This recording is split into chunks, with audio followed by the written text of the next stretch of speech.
Hola chicos y chicas, bienvenido a otro video del canal. Hoy en este video vamos a trabajar un tema completamente diferente. Vamos a seguir hablando un poquito de ondas, desviaciones y demás. Hoy nos vamos a concentrar un poquito en las ondas sonoras y vamos a entender un poquito cómo relacionamos las ondas, pensando a partir de desplazamientos de las moléculas que constituyen el medio, en este caso, por ejemplo, el aire, un fluido y demás, ¿vean? Y también vamos a empezar a estudiar qué pasa con las variaciones de presión, es decir, vamos a estudiar el enfoque de las ondas desde la perspectiva de los desplazamientos de las moléculas y desde las variaciones de presión. Entonces vamos a trabajar un poco ese tópico y vamos a estudiar un ejemplo muy interesante acerca del funcionamiento del oído del ser humano. Entonces, pues ya nos vemos en la siguiente parte del video donde vamos a estudiar toda esta explicación de este tema tan interesante en la física. Gracias por su atención y ya nos vemos en unos pocos segundos. Hola chicos y chicas, bienvenidos a otra parte del video. Vamos a continuar con lo que estábamos mencionando en la introducción. Vamos a estudiar en este video las ondas sonoras y las fluctuaciones de presión en las ondas sonoras. Es decir, vamos a tratar de entender esto, no solamente desde la perspectiva de los desplazamientos que sufren las moléculas del medio o las partículas que constituyen el medio, depende de qué es lo que estamos describiendo, sino también de los efectos de las diferencias de presión que aparecen. Para eso vamos a pensar en dos conceptos importantes.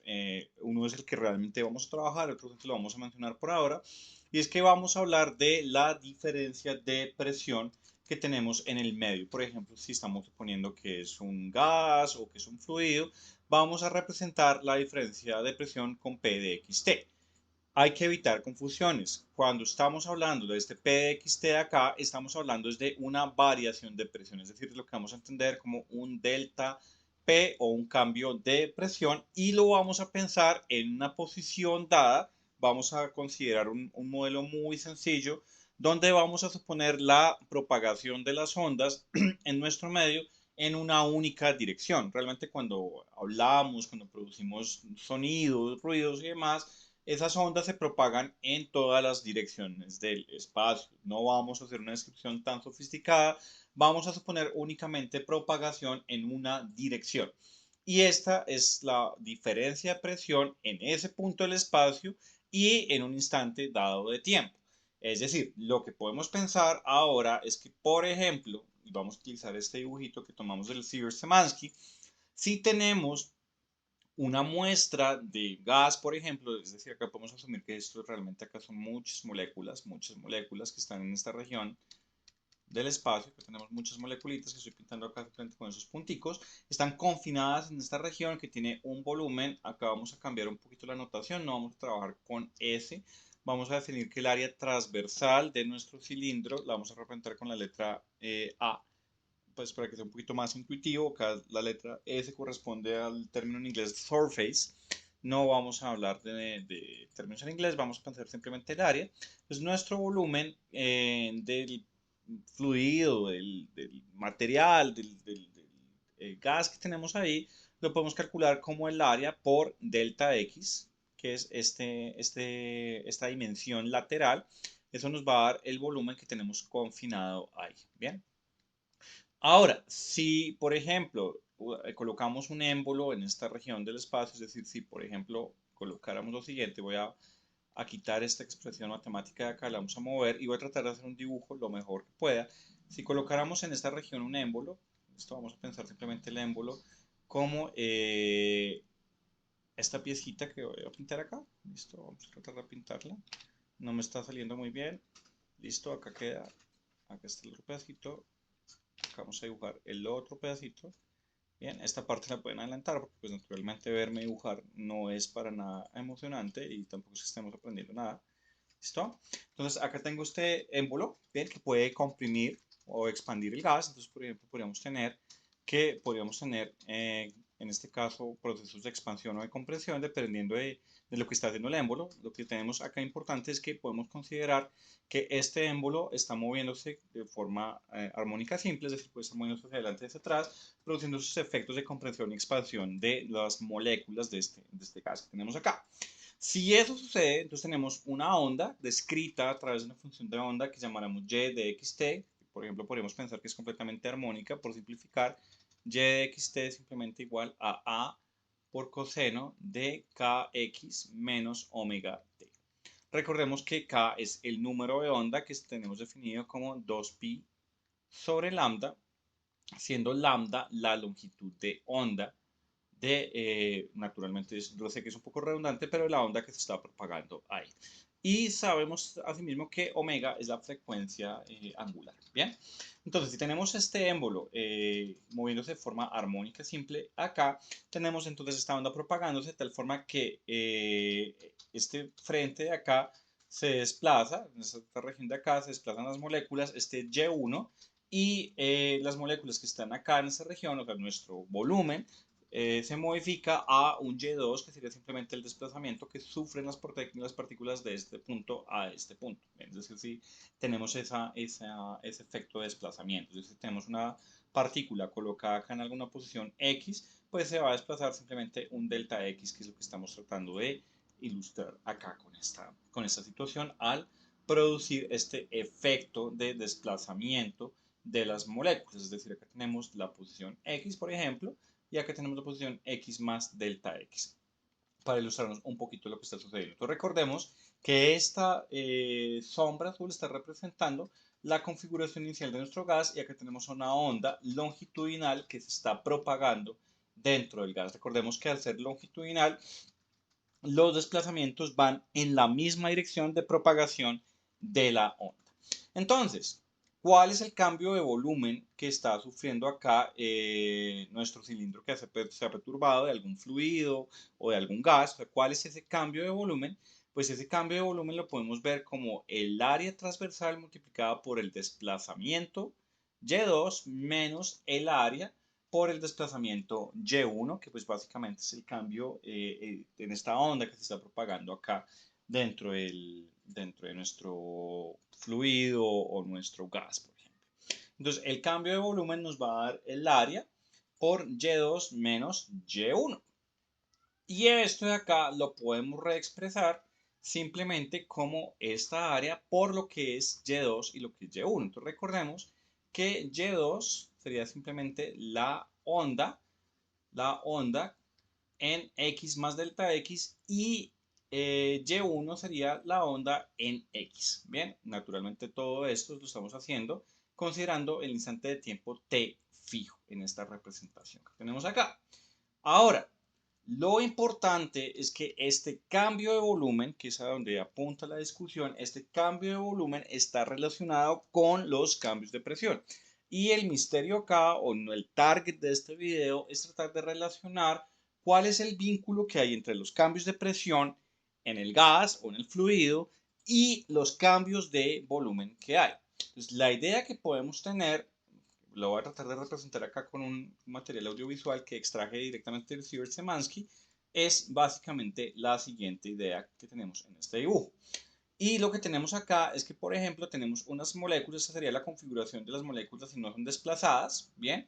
Y acá tenemos la configuración de las moléculas si se desplazan. Entonces, si empezamos a mover el émbolo en esta dirección, vamos a producir, naturalmente recordemos que es un movimiento armónico simple, es decir, el émbolo todo el tiempo está oscilando.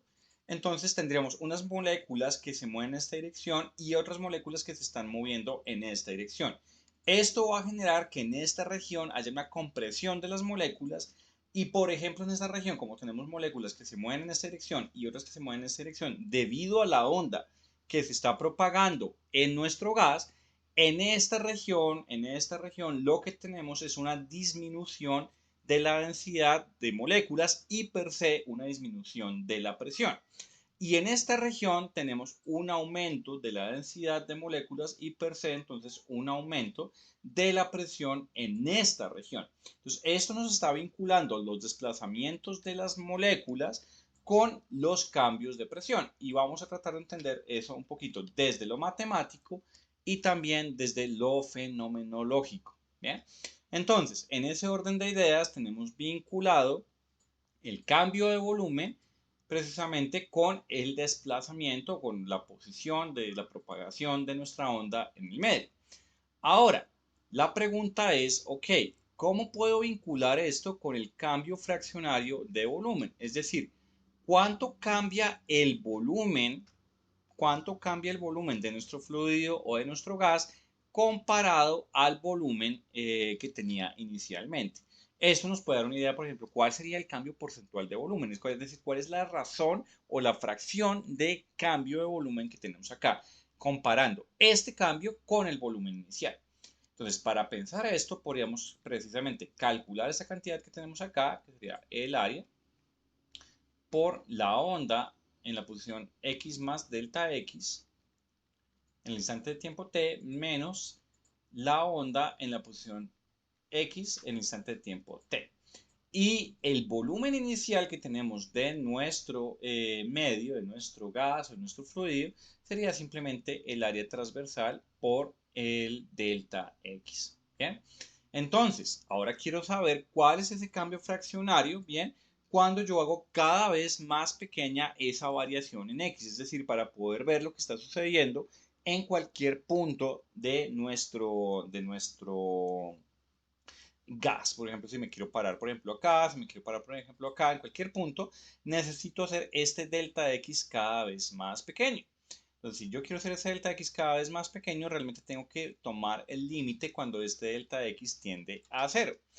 Y esto que está acá, ustedes lo notan, podemos simplificar el área, y cuando tomemos este límite de acá, como tengo y de x más delta x en t menos y de x de t sobre delta x en un límite cuando delta x tiende a 0, eso nos va a llevar entonces a que el cambio fraccionario de volumen, es igual a la variación, ¿listo? A la variación del desplazamiento de la onda con respecto a x, es decir, al de y de x, ¿vale? Y esto toma una forma o una relación con la pendiente precisamente de esa función de onda. Eso quiere decir que estos cambios fraccionarios de volumen están vinculados con esta pendiente de la función de onda, ¿vale? Esta primera ecuación de acá es bien interesante porque nos vincula los cambios de volumen, los cambios fraccionarios de volumen en nuestro gas con lo que está sucediendo con la onda que se está propagando. Es decir, con los desplazamientos que está sufriendo la onda. Y eso es muy interesante porque sabemos que precisamente los cambios de volumen tienen que ver con los desplazamientos que se hacen en las moléculas ahí. Es decir, van a haber unas regiones donde tenemos compresión o expansión del gas y eso nos está diciendo si el volumen está aumentando o el volumen está disminuyendo. Y como ya les mencioné, eso tiene que ver precisamente con estos desplazamientos que tenemos acá. Entonces, ahora lo importante es, ok, si tenemos que eso tiene que ver con precisamente esos desplazamientos y está vinculándome estos cambios de volumen, pues esos cambios de volumen van a depender naturalmente de qué tipo de sustancia estoy tratando de comprimir o expandir, porque hay medios que son más fáciles de comprimir que otros. Eso quiere decir que tengo que tener en cuenta qué tan fácil de comprimir es el medio, es decir, qué tanta compresibilidad tiene el medio, si es un fluido, si es un gas, cómo cambia esa compresibilidad. Y para eso tenemos que entonces pensar en una propiedad del medio,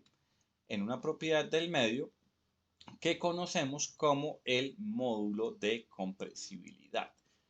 En algunos textos lo suelen llamar también el módulo de volumen, pero por lo general lo llamamos módulo de compresibilidad del medio. Acá nos faltó una letra D, entonces vamos a solucionar esto acá, compresibilidad volumétrica. Bien, entonces recordemos la idea principal. Cuando yo propago una onda en un medio, vamos a pensar unidimensionalmente, eso implica entonces que van a haber cambios de volumen, ¿bien? Y eso también implica que van a haber cambios de presión, es decir, los desplazamientos de las moléculas terminan generando cambios de presión en el gas o fluido que tenemos, ¿vale? Entonces, ¿qué es el módulo de compresión, de compresibilidad volumétrica? Es una cantidad que describe la variación en el volumen de un material en respuesta a una variación en la presión externa aplicada. Es decir, cómo cambia el volumen de un medio, de un fluido, de un gas, si cambiamos la presión que se aplica sobre el mismo, ¿vale? Entonces, teniendo esa idea en mente, ahora queremos definir precisamente ese módulo de compresibilidad. A ese módulo lo vamos a llamar con la letra K mayúscula, no lo confundamos con el número de onda, esa es la letra K mayúscula, y ese módulo K está relacionado precisamente con el cambio fraccionario de volumen. ¿Qué me está diciendo? Me está diciendo, ok, tienes una variación de presión, cuando tienes una variación fraccionaria de volumen. Es decir, este K, este módulo K me está diciendo cuál es tu variación de presión, o cómo relacionas tu variación de presión para un determinado cambio fraccionario de volumen. O sea, está vinculando tus cambios de presión en el medio con los cambios fraccionarios de volumen. Y este signo menos de acá tiene que ver precisamente con la idea de que cuando yo tengo, por ejemplo, aumentos de presión, lo que tengo son disminuciones de volumen, y cuando tengo disminuciones de presión, tengo incrementos de volumen o procesos de expansión. Este signo menos me está dando cuenta precisamente de esos cambios, porque esos cambios de volumen, esos delta V, pueden ser positivos o negativos, dependiendo si tengo expansión o tengo compresión. ¿Listo? Entonces, ¿qué me dice K? Si nuestro K es alto, quiere decir que el volumen del material no cambia mucho con cambios de presión. Eso quiere decir que ese medio es altamente incompresible. Lo que sucede, por ejemplo, mucho con los fluidos. Es muy difícil cambiar su volumen en relación o comparando con algunos otros medios o con algunos otros materiales. Ahora, volvamos al punto. Vamos a bajar acá un poquito a nuestra imagen. Estamos vinculando los cambios de presión cuando tenemos una aglomeración de partículas en esta región, es decir, cuando disminuimos los volúmenes en esta región, los estamos vinculando precisamente con qué tan fácil es comprimir el medio. ¿Qué tan fácil es comprimir el medio? Entonces, ¿cuál es el punto? ¿Cuál es la llave? ¿Cuál es nuestro target acá? Recordemos que los cambios de volumen, los cambios fraccionarios de volumen, los podemos vincular con estos efectos o estos desplazamientos de las partículas que básicamente están siendo consecuencia de la propagación de la onda del medio. Es decir, tenemos la onda propagándose en el medio, produce estos cambios fraccionarios de volumen. Y por otro lado, esos cambios fraccionarios de volumen están vinculados con los cambios de presión a través del módulo de compresibilidad, es decir, a través de una medida de qué tan fácil es comprimir el medio que tenemos en cuestión. Lo que vamos a ver en la siguiente parte de nuestro video es cómo finalmente podemos vincular, llegar a esa relación entre los cambios de presión y las variaciones fraccionarias de volumen. ¿Listo? Y vamos a llegar a esta relación que nos vincula los cambios de presión con el módulo de comprensión de nuestro medio. Y queremos ver entonces qué sucede, cómo cambia la presión cuando tenemos desplazamientos. Esa es la relación bien bonita a la que vamos a llegar en la siguiente parte. Entonces ya continuamos, chicos y chicas. Hola chicos, chiques, de nuevo bienvenidos otra vez a este video que estamos trabajando el día de hoy. Recordemos que estamos trabajando un poquito con las ondas de sonido y vamos a seguir hablando un poquito de la relación entre los cambios de presión en el medio, en el gas, en el fluido que tenemos, y los cambios de volumen, los desplazamientos que tenemos dentro de este medio en particular. Entonces habíamos llegado un poco a que podíamos vincular los cambios fraccionarios de volumen con los desplazamientos en la onda que se está propagando. Eso me lo está mostrando esta ecuación, y también habíamos encontrado que entonces efectivamente los cambios de presión están vinculados con los cambios fraccionarios de volumen. Eso es lo que me está diciendo, lo que nos trata de decir es, ok, hay medios, o los medios responden en general a cuando modificamos la presión, suceden cambios fraccionarios de volumen. Y entonces estamos tratando de entender cómo se vinculan estas cosas las unas con las otras. Para eso, entonces tenemos acá esta interesante herramienta, esta interesante simulación que nos va a permitir entender un poquito qué es lo que está sucediendo. Entonces vamos a pensar simplemente que tenemos una onda longitudinal, que es precisamente de lo que estamos hablando. Una onda longitudinal es análogo a lo que estamos estudiando que pasa en nuestro cilindro. Lo que tenemos básicamente es que acá la onda se propaga en la misma dirección en la cual se están dando los desplazamientos. Entonces, si por ejemplo corremos nuestra simulación, acá vemos, ese es un análogo de una onda transversal, como si tuviéramos nuestro oscilador acá, en este caso haciendo oscilar una cuerda, acá estamos haciendo oscilar simplemente el medio, que es por ejemplo el aire y demás. Lo que podemos observar entonces es que hay unas regiones, que son estas regiones de acá, donde tenemos regiones de compresión, donde acá tenemos compresión del medio y acá tenemos regiones donde tenemos expansión. Básicamente lo que tenemos en esa situación es que, por ejemplo, hay un oscilador que está haciendo vibrar a las moléculas del medio. Unas moléculas se agolpan unas contra otras, pero en esas regiones donde yo empiezo a cambiar el desplazamiento, a devolverme a la posición de equilibrio, vuelvo a producir una expansión en el medio. Para entender un poquito más de eso, volvamos a nuestro dibujo en nuestro notebook y pensemos exactamente qué es lo que está sucediendo. Vamos a suponer que esta es la onda que estamos propagando. Estamos propagando una onda con una amplitud A en el medio y tenemos entonces una onda completamente senoidal. Tenemos entonces en esta región desplazamientos positivos porque nuestro Y es positivo. Pero en esta región tenemos desplazamientos negativos. Entonces esto lo que me está indicando es cómo está nuestro, digamos, émbolo, nuestro dispositivo que nos propaga ese movimiento armónico simple, cómo está afectando también los desplazamientos de las partículas en ese medio, como estamos viendo lo que está sucediendo con nuestra onda. Entonces, en esta región, como acabo de mencionar, en esta región tenemos estos desplazamientos positivos. Eso corresponde entonces a que estamos generando que las partículas se muevan hacia esta dirección y lo que vamos a observar entonces es que las partículas empiezan a juntarse unas contra otras y a generar un efecto de desplazamiento de las moléculas contiguas. Pero en este punto, nuestra onda está sufriendo desplazamientos negativos. Recuerden que tenemos un oscilador que está haciendo mover hacia adelante y hacia atrás nuestro medio, nuestro aire o fluido en este caso. En esta región tenemos desplazamientos negativos, lo cual está forzando a nuestras moléculas a moverse en esta región. Entonces, ¿qué sucede en esta región? Que tenemos un aumento de la densidad y de la presión de las moléculas de nuestro gas o de nuestro fluido en esta región. Si sucede lo mismo que lo que estamos viendo acá en esta región, no tenemos desplazamientos positivos, estas moléculas de acá están de nuevo moviéndose en esta dirección y estas moléculas de acá se están moviendo en dirección contraria.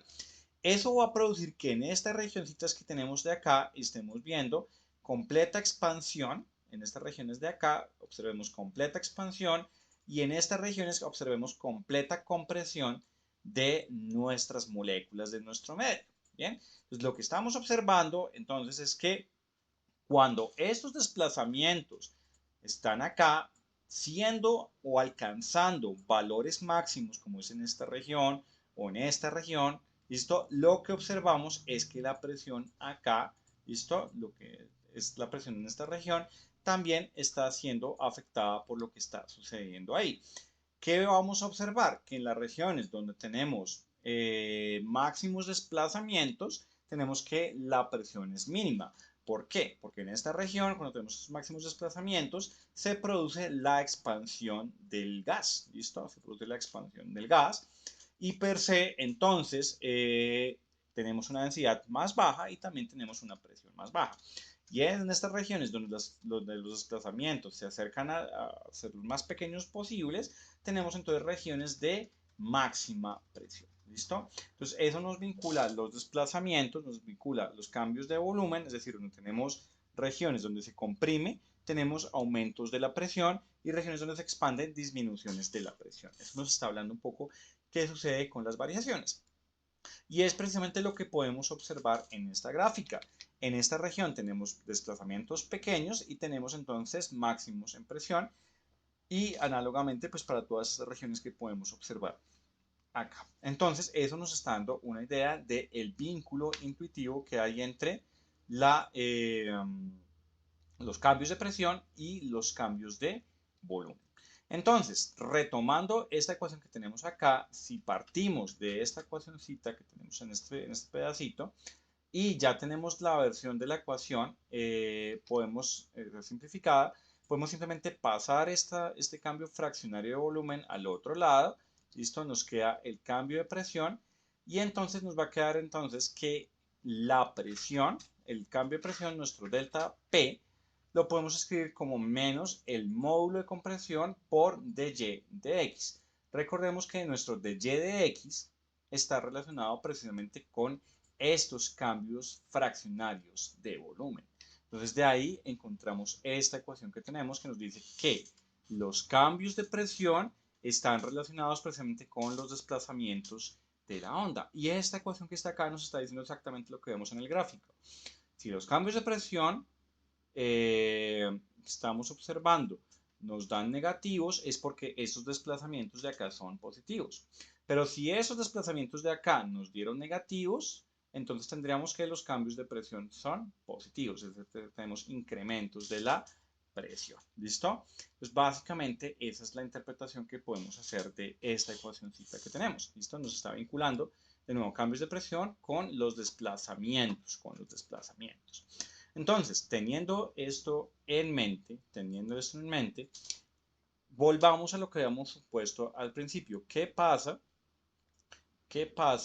si suponemos que tenemos una onda sinusoidal típica que hemos estado estudiando en los videos y queremos ver cómo se relacionan los cambios de presión, ¿listo? Si tenemos nuestra onda sinusoidal. Entonces, para hacer esa cuenta, para llegar a ese resultado, vamos a hacer un poquito de matemáticas. Vamos a mover ese texto para abajo, para darnos un poquito de espacio, y vamos a hacer esa pequeña cuenta. Pues lo que podemos observar acá es que si tenemos que la presión, los cambios de presión están dados por esta expresión, podemos escribir lo siguiente. Los cambios de presión P de xt van a ser igual a menos el módulo de compresión, K, por la derivada parcial con respecto a x de nuestra función de onda. Entonces, acá podemos efectuar esta derivada. Sabemos que la derivada del coseno es menos el seno, entonces sabemos que P de xt es igual a, a menos la constante por el menos que sale de la derivada, nos daría K por la amplitud, que naturalmente es una constante que está acá, ¿bien?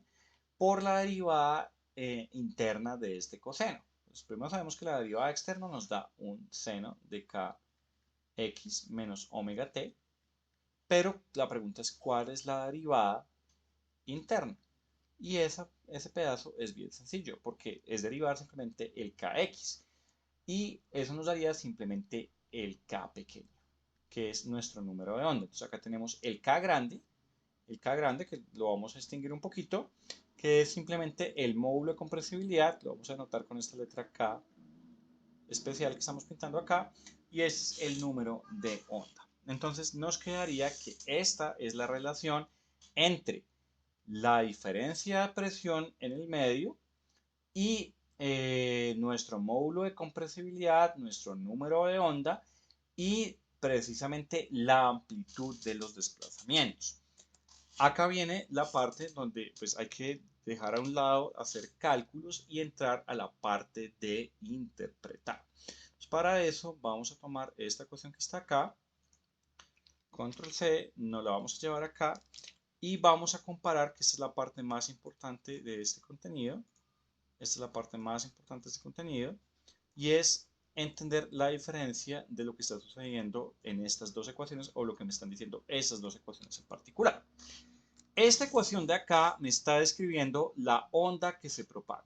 Entonces vamos a anotar eso. Esto es la ecuación que nos describe la onda. Describe la onda que se propaga. Bien. Eso nos está describiendo entonces los desplazamientos de las partículas en el medio. Bien. Esta es la onda que se nos está propagando acá. Y esto que está acá nos está describiendo las fluctuaciones o variaciones de presión. Esta que está acá nos describe las variaciones de presión en el medio. Bien. Y notemos una cosa. La primera cosa importante que vamos a notar de este resultado es que las variaciones de presión están dependiendo de estas constantes y les vamos a dar un significado a esto. Están dependiendo de qué tan alta es la constante de compresibilidad del medio. Es decir, que entre más alta sea esa constante, más grandes son estas, o más significativas son estas variaciones de presión. Es decir, eso quiere decir que si tengo un medio para el cual es difícil de cambiar su volumen, o sea, tiene una K mucho más grande, estas variaciones de presión van a ser mucho más grandes. Eso por un lado, es decir, tenemos que nuestros deltas de presión están dependiendo de qué tan grande es la compresibilidad del medio, qué tan fácil o qué tanto cambia su volumen bajo ciertos cambios de presión. Ahora, también está dependiendo del número de onda. Bien, recordemos que este K pequeño que nos aparece acá, este K pequeño, es simplemente 2pi sobre lambda, que es el número de onda. Bien, y eso tiene que ver precisamente con el hecho que si yo tengo lambdas muy grandes, longitudes de onda muy grandes, el número de onda es muy pequeño. Pero si tengo longitudes de onda pequeñas, el número de onda es grande. ¿Eso qué quiere decir? Que si están más cerca las crestas, ¿cierto? Entre sí, si están más cerca las crestas entre sí, tengo un número de onda mucho más grande. Bien, eso quiere decir que la forma sinusoidal de esas crestas están cada vez más pegadas. Eso está diciéndome entonces tengo ese número de onda más grande y eso también me está diciendo que las variaciones de presión son mucho más grandes. Eso es sensato. Eso es sensato y es lógico, porque si yo tengo que esta longitud de onda de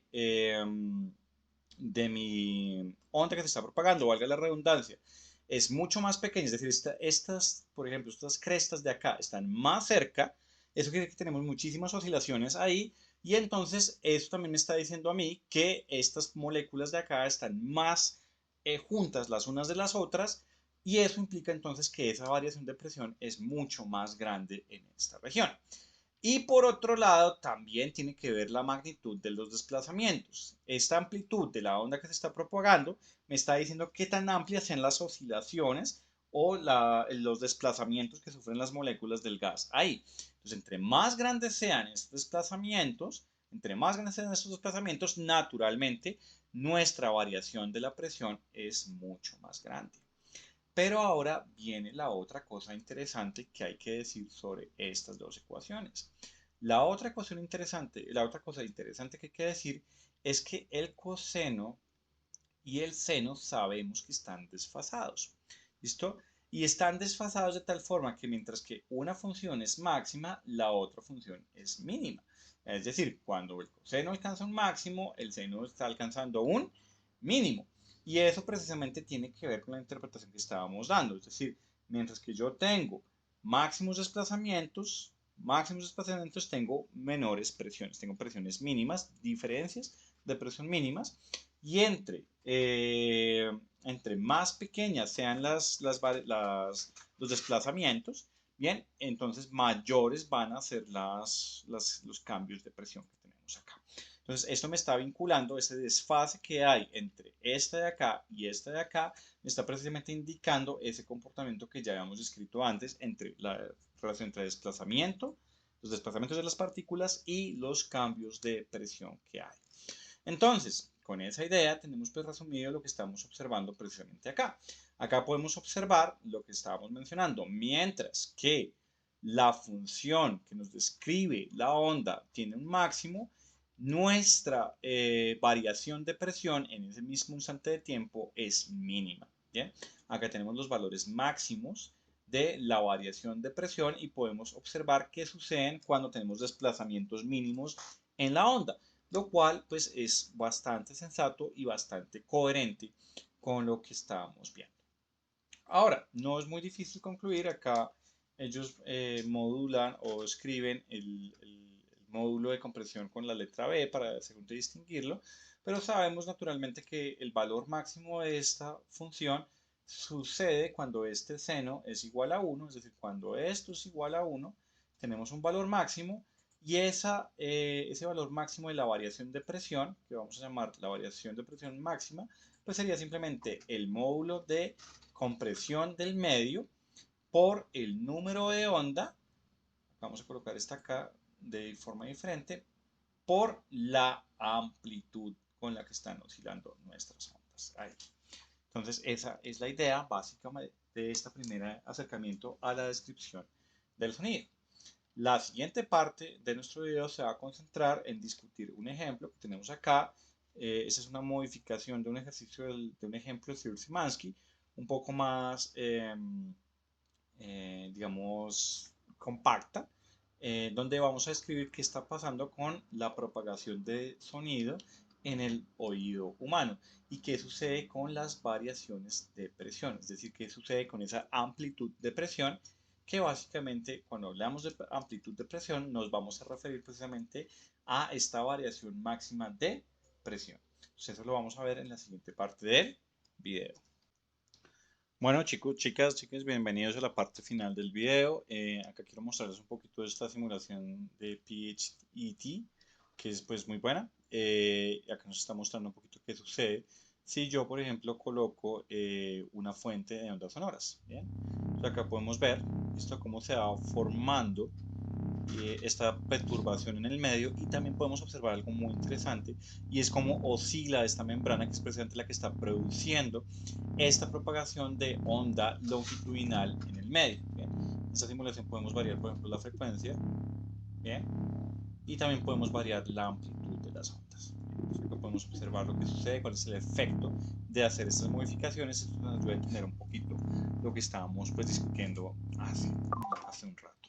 Bien, volviendo entonces a nuestro problema, vamos a estudiar un problema bien interesante, que es el siguiente. Vamos a leerlo. El problema dice lo siguiente: en una onda sonora senoidal de moderada intensidad, las variaciones máximas de presión son del orden de 3.0 por 10 a la menos 2 pascales. ¿Eso qué quiere decir? Que la variación máxima de presión, o sea, lo que llamaríamos nuestro Pmax, en este caso, sería exactamente igual a 3.0 por 10, acá me quedó mal, por 10 a la menos 2 pascals. Esa sería la variación máxima de presión que tenemos en este caso. Bien, esta es la variación máxima de presión que tenemos en este caso. Entonces, esa sería esa información. Por arriba y por debajo de la presión atmosférica. Nominalmente, pues esta es la presión atmosférica, acá nos están dando ese valor. Por otro lado, cuando una onda sonora entra al oído, pone a oscilar el tímpano. ¿Eso qué quiere decir? Acá tenemos un dibujo que extraje directamente del libro. Más o menos la estructura del oído humano es la que tenemos en esta imagen que tenemos acá. Tenemos el canal auditivo, tenemos el tímpano y tenemos toda esta estructura compleja acá que se conoce como los huesecillos del oído medio, que tienen el martillo, el yunque y el estribo. ¿Bien? Y tenemos acá el oído interno. Tenemos acá el oído interno. Entonces, básicamente lo que tenemos es que se está propagando una onda sonora a través del canal auditivo y va a llegar hasta el tímpano para después, a través de toda esta región, moverse hasta el oído interno. Entonces, esa es más o menos la situación que tenemos hasta el momento en el problema. Entonces, cuando una onda sonora entra en el oído, pone a oscilar el tímpano. Eso quiere decir que se produce una oscilación en el tímpano. ¿Bien? A la vez hace oscilar los tres huesecillos del oído medio. Esta oscilación se transmite finalmente al oído interno, que está lleno de fluido. El movimiento del fluido perturba las células pilosas que transmiten impulsos nerviosos al cerebro para informarle que está presente un sonido. La parte móvil del tímpano tiene un área de unos 43 milímetros cuadrados. Eso quiere decir que lo que vamos a llamar el A sub T, que va a ser el área del tímpano, A sub T, que va a ser el área del tímpano, es de aproximadamente 43 milímetros cuadrados. Bien. Y el estribo, el huesecillo más pequeño en su contacto con el oído interno, es decir, cuando ya pasamos de la región del tímpano, al oído interno, hay un cambio de área transversal. Tenemos un cambio de área transversal y en este caso el área transversal de esa región la vamos a llamar área del oído interno. Entonces simplemente la vamos a llamar área sub I de interno. Bien, esa área disminuye a unos 3.2 milímetros cuadrados. Bien, si no me equivoco acá con la información que estoy dando, sí está todo perfectamente. Bien, y continuamos. Asumiendo la frecuencia del sonido producido por 1000 Hz, es decir, vamos a suponer que esa frecuencia es de 1000 hercios, nos pide determinar la amplitud de presión y la amplitud de desplazamiento de la onda en el fluido del oído interno. Es decir, recordemos que me están pidiendo entonces determinar cuál es el Pmax, o sea, esa variación de presión por allá dentro del oído, recordando que tenemos una relación entre K, ¿bien? Que es el módulo de compresión, ¿bien? El número de onda y la amplitud, que era precisamente esta expresión a la que llegamos hace pues muy poco acá en nuestro video. Pues, teniendo eso en mente, nos están pidiendo determinar esta información, ¿vale? Pero no en la región en la cual estamos en el oído externo, sino ya en el oído interno, ¿bien? Y nos dan otra información, nos dicen que la rapidez del sonido de este fluido es del orden de 1500 metros por segundo y en el aire a presión atmosférica y densidades normales, es decir, condiciones normales, la rapidez del sonido es de 344 metros por segundo y el módulo de volumen es este valor que está acá. Entonces la pregunta ahora es cómo vamos a hacer esos cálculos que se nos está solicitando. Lo primero que tenemos que tener en cuenta es lo que está sucediendo con el cambio de presión. Entonces, la primera región que tenemos es en el oído externo y tenemos después un cambio a la región del oído interno. Y eso quiere decir que acá tenemos la presión, ¿listo? La presión distribuida sobre un área mucho más grande que en esta región no tenemos un área mucho más pequeña, ¿vale? Entonces tenemos que calcular precisamente ese cambio de presión en esas regiones que tenemos acá, ¿listo? En esas regiones que tenemos acá. Entonces lo primero que debemos calcular es, bueno, ok, ¿cómo vamos a mirar cuál es ese cambio de presión máxima en el oído interno, que es un área mucho menor? ¿Cuál es el cambio de presión en la región externa? Pues el mismo problema nos está dando esa información. ¿Por qué? Disculpen, acá voy a colocar, vamos a dibujar un rectangulito, porque me está diciendo que las variaciones máximas de presión,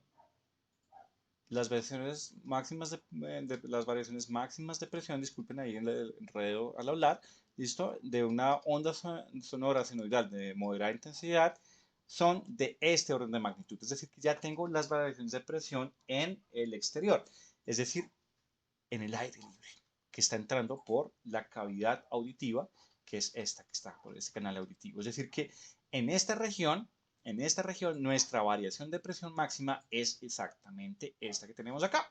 Bien, con esta info, entonces ya podemos dar un primer pasito. Vamos a copiar esto acá, control C, y me lo voy a llevar por acá. Entonces ya tenemos la variación de presión en el aire máxima, que es con la que vamos a trabajar. Ahora, queremos saber cuál es la variación de presión máxima, pero en el oído interno. Entonces, acá esto se enredó. Entonces, Pmax. Y vamos a decir simplemente I para referirnos a la parte interna. Entonces, eso tiene que ver precisamente con la definición de presión en esa región. ¿Qué cambiamos? Cambiamos el área transversal que tenemos en esta región. Cambiamos el área transversal. ¿Cuál es el área transversal ahora? Es un área mucho menor. Entonces tendríamos que hablar de la fuerza máxima que se está aplicando sobre esta región, ¿bien? Dividido el área de esa región. Entonces esa área pues viene siendo el área que vamos a llamar área interna, que precisamente es el área de la región entre el tímpano y el oído interno. Y la limitante, la frontera acá entre esas dos regiones es este huesito que llamamos el estribo. Bien, vamos a suponer que la masa de estas regioncitas de acá es completamente despreciable, de tal manera que podemos suponer que la fuerza que está aplicando este aire comprimido acá sobre el tímpano coincide con la fuerza que se está aplicando sobre el estribo, lo cual pues realmente es una aproximación, ¿vale? Es realmente una aproximación. Entonces en ese orden de ideas, la presión máxima en el oído interno sería fuerza máxima sobre el área interna. El valor del área interna lo tenemos. Pero entonces, la pregunta es, ¿quién es esta Fmax? Y eso ya lo sabemos, porque tenemos info del problema.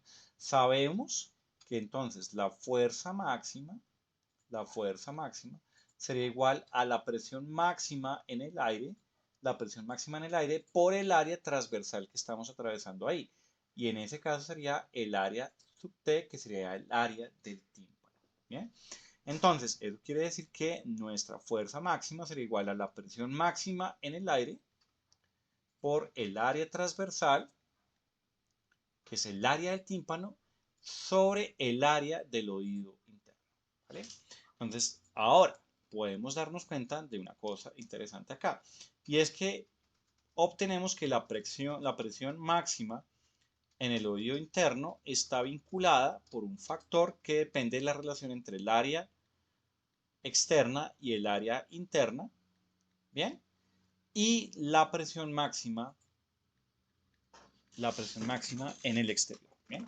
Pues en ese orden de ideas tenemos una relación entre las dos. ¿Bien?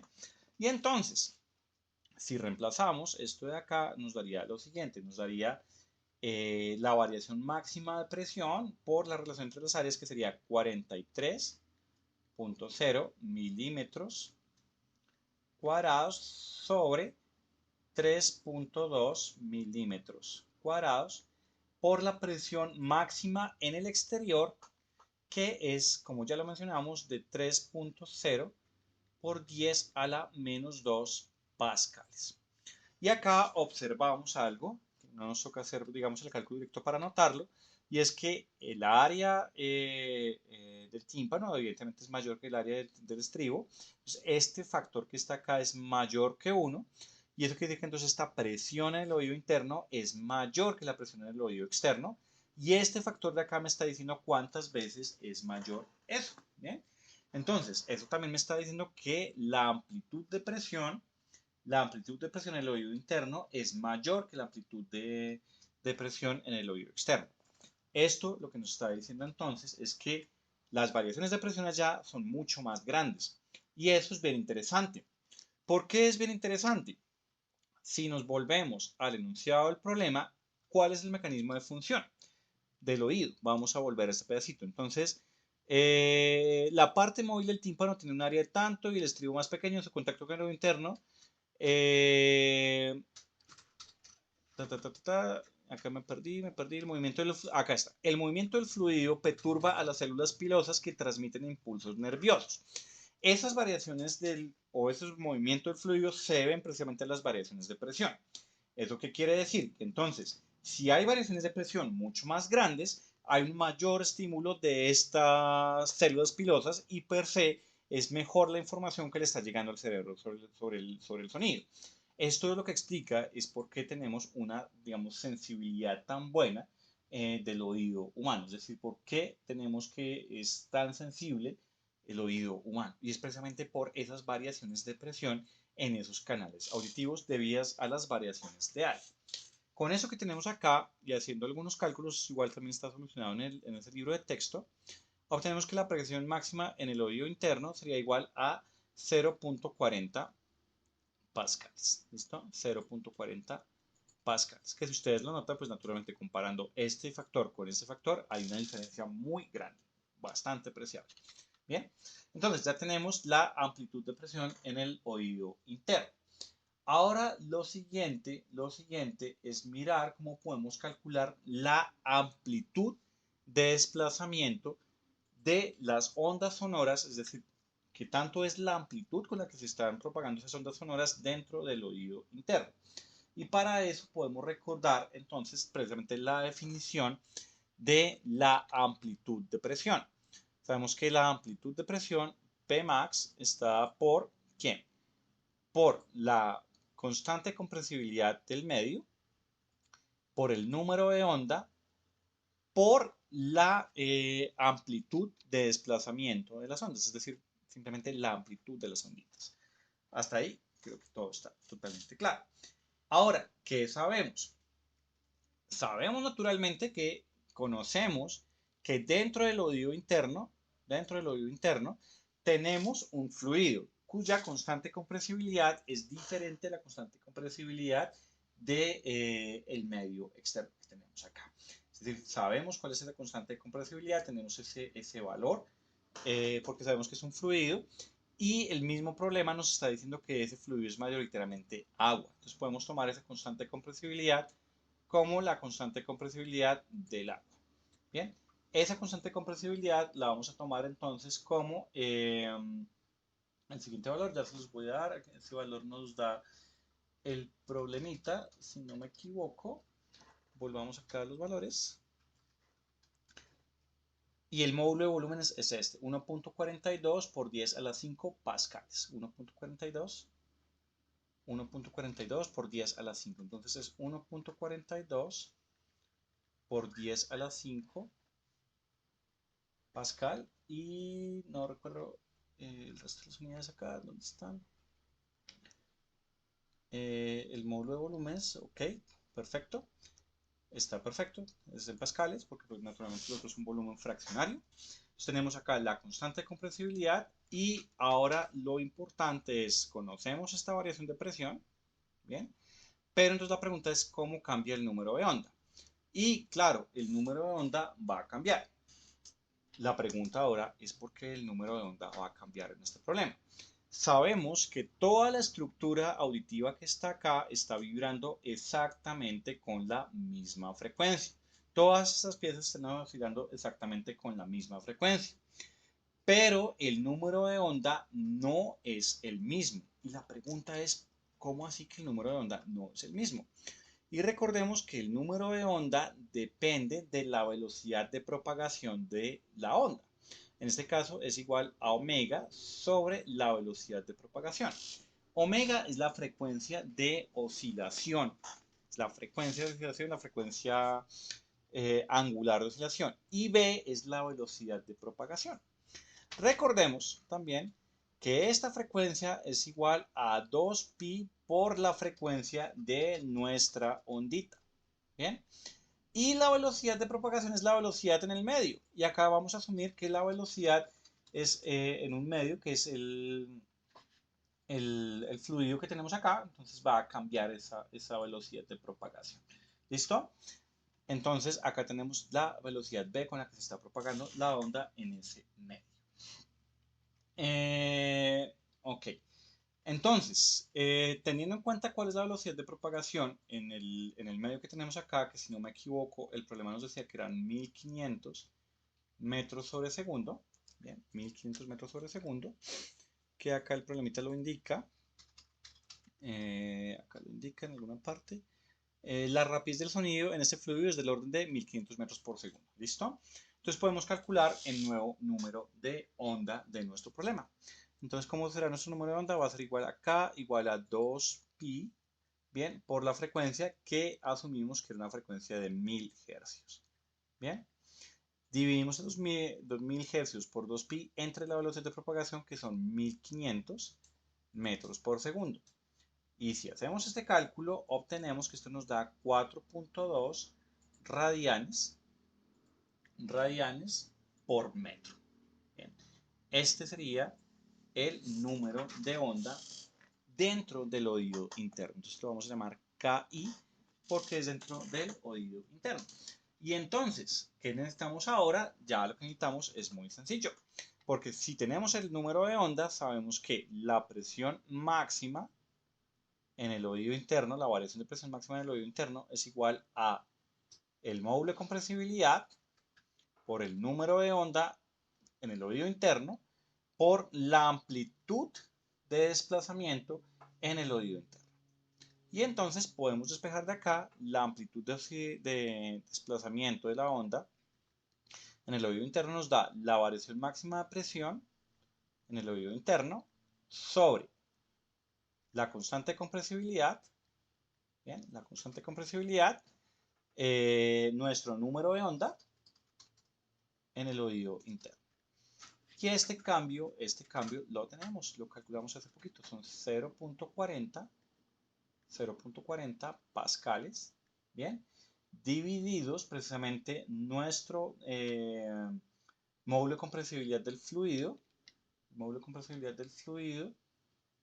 que según estoy viendo, tengo ese dato mal. Ese dato realmente no es de 1.42, sino realmente es de 2.18 por 10 a la 9 pascales. Ese realmente es ese módulo de compresibilidad. Ahí tengo ese dato mal, me excuso por esa parte. Bien, ahí en el video pues ustedes pueden ubicar pues que cometí ese pequeño error. Entonces me daría acá 2.18 por 10 a la 9 pascales, bien, multiplicado por el número de onda que nos dio que es 4.2 radianes por metro. Bien. Y si hacemos este reemplazo en la calculadora, obtenemos que la amplitud de desplazamiento de la onda es de 4.4 por 10 a la menos 11 metros. ¿Listo? Y con eso entonces hemos llegado a obtener las dos cosas que nos pregunta el problema. ¿Cuál es la amplitud de presión? Es decir, cuál es la diferencia de presiones máxima en el oído interno, que es esta que está acá, que la calculamos anteriormente, 0.40 pascales, y cuál es la máxima amplitud de desplazamiento de la onda sonora dentro del tímpano del ser humano en este escenario en particular, con una onda de una frecuencia de 1000 Hz. Entonces, pues esa es la solución del problema. Chicos y chicas, estoy muy agradecido por su atención y cualquier duda o comentario me lo pueden dejar en la cajita de comentarios. Muchas gracias y nos vemos en un próximo video.